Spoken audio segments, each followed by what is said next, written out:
மனித வளங்களை வளர்ப்பதில் நாட்டிலேயே முதலிடத்தில் தமிழ்நாடு இருப்பது ரிசர்வ் வங்கியின் புள்ளி விவரத்தின் மூலம் தெரிய வந்திருக்கிறது. இது தொடர்பாக தமிழ்நாடு அரசு வெளியிட்டிருக்கும் அறிக்கையில் தொழிலாளர்களுக்கு அதிக வேலை வாய்ப்புகளை வழங்குதல், உற்பத்தி செய்தல் ஆகியவற்றில் மனித உழைப்பு நாட்களில் குஜராத், மகாராஷ்டிரா மாநிலங்களை விட தமிழ்நாடு முன்னிலையில் உள்ளதாக தெரிவிக்கப்பட்டுள்ளது. அந்த வகையில் தமிழ்நாட்டில் 39,699 சிறு குறு தொழில்களும் 4,81,807 தொழிலாளிகளுக்கு வேலை வாய்ப்புகளும் அளிக்கப்பட்டுள்ளன.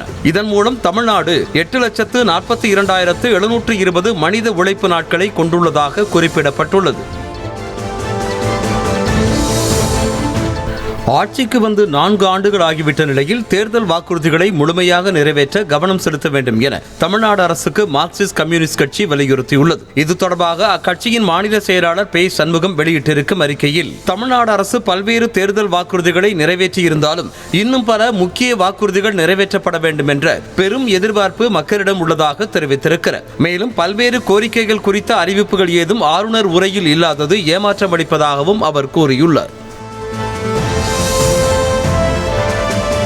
அண்ணா பல்கலைக்கழக மாணவி பாலியல் வன்கொடுமை வழக்கில் சிக்கிய ஞானசேகரன் கோவில் நிலத்தை ஆக்கிரமித்து வீடு கட்டியிருப்பது தெரிய வந்திருக்கிறது. சென்னை கோட்டூர் ஏரிக்கரை தெருவில் மாடி வீடு கட்டி 2 மனைவிகளோடு ஞானசேகரன் வசித்து வரும் நிலையில் அவரது வீடு தொடர்பான ஆவணங்களை வருவாய்த்துறை அதிகாரிகள் ஆய்வு செய்தனர். அப்போது ஞானசேகரன் வீடு கட்டியிருக்கும் நிலம் பிரசன்ன வெங்கடேச பெருமாள் கோவிலுக்கு சொந்தமானது என்றும் அந்த இடத்துக்கு பட்டா இல்லை என்பதும் தெரிய வந்திருக்கிறது. மேலும் வாங்கவும் விற்கவும் தடை செய்யப்பட்ட பகுதியாக அறிவிக்கப்பட்டிருக்கும் இடத்தில் ஞானசேகரன் எப்படி வீடு கட்டினார் என்பது குறித்து விசாரணை மேற்கொண்டு வருகின்றனர். முன்னாள் அமைச்சர் கே.டி. ராஜேந்திர பாலாஜி மீதான பண மோசடி வழக்கை சிபிஐ விசாரணைக்கு மாற்றி சென்னை உயர்நீதிமன்றம் உத்தரவிட்டுள்ளது. முந்தைய அதிமுக ஆட்சியில் அமைச்சராக இருந்தபோது ஆவின் நிறுவனத்தில் வேலை வாங்கி தருவதாக கூறி 30 லட்சம் ரூபாய் வரை பெற்றதாக ராஜேந்திர பாலாஜி மீது ரவீந்திரன் என்பவர் போலீசில் புகார் அளித்தார். கடந்த 2021 ஆண்டு முதல் நிலுவையில் உள்ள இந்த வழக்கில் விரைந்து குற்றப்பத்திரிகை தாக்கல் செய்ய உத்தரவிடக் கோரி ரவீந்திரன் சார்பில் சென்னை உயர்நீதிமன்றத்தில் மனு தாக்கல் செய்யப்பட்டது. இந்த நிலையில் வழக்கின் விசாரணையை சிபிஐ வசம் ஒப்படைக்கும்படி உத்தரவிடப்பட்டுள்ளது. சென்னை ஓட்டேரியில் ஆய்வு மேற்கொண்ட அமைச்சர் சேகர் பாபுவிடம் அப்பகுதியில் கஞ்சா புழக்கம் அதிகரித்திருப்பதாக புகார் அளித்த பொதுமக்கள் உரிய நடவடிக்கை எடுக்க வேண்டும் என கோரிக்கை விடுத்தனர். பொதுமக்களின் கோரிக்கையை கேட்டறிந்த அமைச்சர் தம்முடன் பாதுகாப்பிற்காக வந்திருந்த ஓட்டேரி உதவி ஆய்வாளரை அழைத்து உடனடியாக நடவடிக்கை எடுக்க உத்தரவிட்டார். மேலும் இப்பகுதியில் தினம்தோறும் ரோந்து பணிகளை மேற்கொள்ளவும் மக்களின் குறைகளை உடனடியாக தீர்த்து வைக்கும் விதத்தில் காவல்துறை செயல்பட வேண்டும் எனவும் உத்தரவிட்டார். எங்களால தாங்க முடியல. போலீஸ்காரங்க எடுக்க மாட்டேன்றாங்க. நாங்க போன் பண்ணா கூட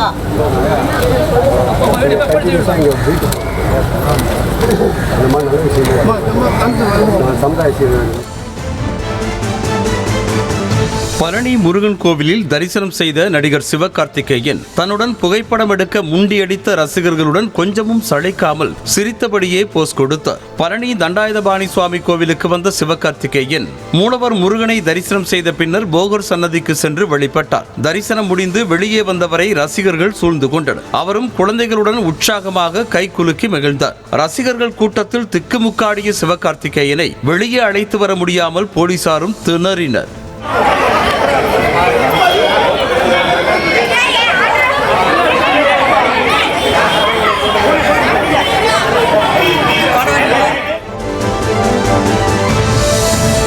மதுரை அலங்காநல்லூர் மற்றும் பாலமேடு ஜல்லிக்கட்டு விழாவில் பங்கேற்கும் காளைகள் மற்றும் மாடுபிடி வீரர்களுக்கான ஆன்லைன் முன்பதிவு தொடங்கியுள்ளது. பாலமேட்டில் 15ஆம் தேதியும் அலங்காநல்லூரில் 16ஆம் தேதியும் நடைபெறவுள்ள ஜல்லிக்கட்டு விழாவில் பங்கேற்கும் காளைகள் மற்றும் மாடுபிடி வீரர்கள் இன்று மாலை 5 மணிக்குள் முன்பதிவு செய்யும்படி அறிவுறுத்தப்பட்டுள்ளது. மேலும் பதிவு செய்து டோக்கன்களை பதிவிறக்கம் செய்தவர்கள் மட்டுமே விழாக்களில் பங்கேற்க முடியும் என தெரிவிக்கப்பட்டிருக்கும் நிலையில் செல்போன் எண்கள் கட்டாயமாக்கப்பட்டு OTP மூலமே முன்பதிவு செய்ய முடிகிறது.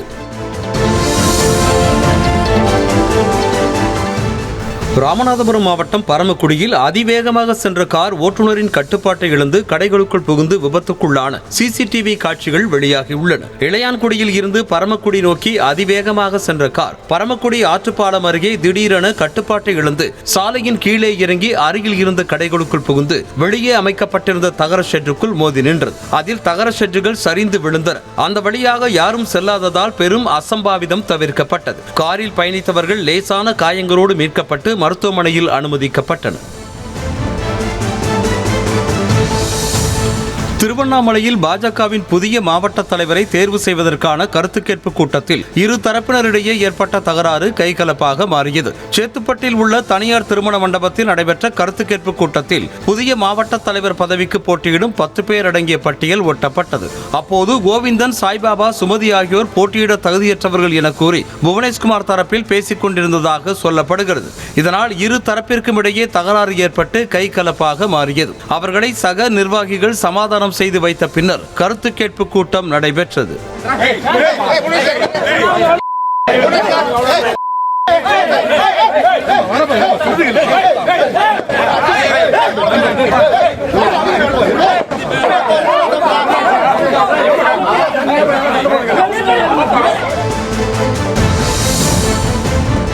தருமபுரி மாவட்டம் பென்னாகரம் அருகே ஜெல்மாரம்பட்டி அரசு உயர்நிலைப் பள்ளியில் போதிய வகுப்பறைகள் இல்லாததால் மாணவ மாணவியர் மரத்தடியில் கல்வி பயிலும் அவல நிலை ஏற்பட்டுள்ளது. நடுநிலைப் பள்ளியாக செயல்பட்டு வந்த இப்பள்ளி கடந்த 2018ஆம் ஆண்டு உயர்நிலைப் பள்ளியாக தரம் உயர்த்தப்பட்டது. அதற்கு பின்னர் ஆண்டுதோறும் மாணவர் சேர்க்கை கணிசமாக அதிகரித்து வந்த போதும் அதற்கு ஏற்ப பள்ளியில் போதிய வகுப்பறைகள் கட்டப்படவில்லை என கூறப்படுகிறது. இதனால் வேறு வழியின்றி மரத்தடியில் அமர்ந்து கல்வி கற்கும் மாணவர்கள் மழைக்காலங்களில் அதற்கும் வாய்ப்பில்லாததால் கடும் சிரமத்திற்கு ஆளாகி வருகின்றனர். எனவே பள்ளிக்கு கூடுதல் வகுப்பறைகளை கட்டித்தர வேண்டும் என பெற்றோர் கோரிக்கை விடுத்துள்ளனர்.